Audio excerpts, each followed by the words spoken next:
আসসালামু আলাইকুম। একাদশ গ্রুপ থেকে আমি মোহাম্মদ ভাই। বর্তমানে আমরা এখন যাব মাওয়া। এখন আমার সাথে আছে আশরাফুল, আছে শুভ। বর্তমানে এখন আমরা যেখানে আছি এটা হলো কুড়িল বিশ্ব রোড। এখান থেকে আমরা এখন গাড়িতে উঠবো।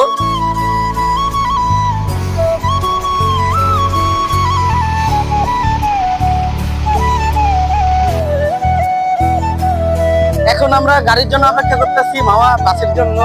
আমরা এখন বিশ্ব রোডে দাঁড়ায় আছি।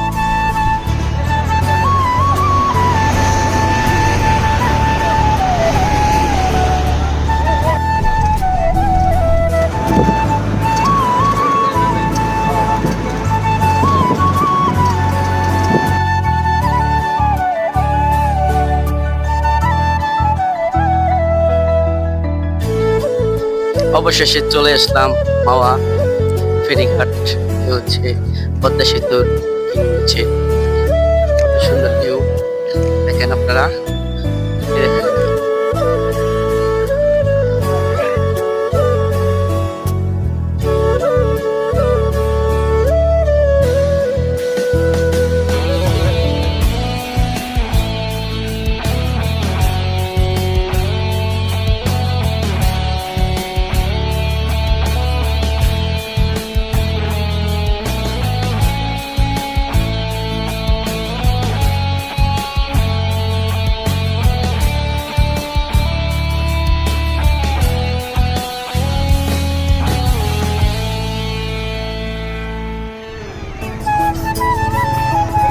এটা হলো মাওয়া রাতের দৃশ্য।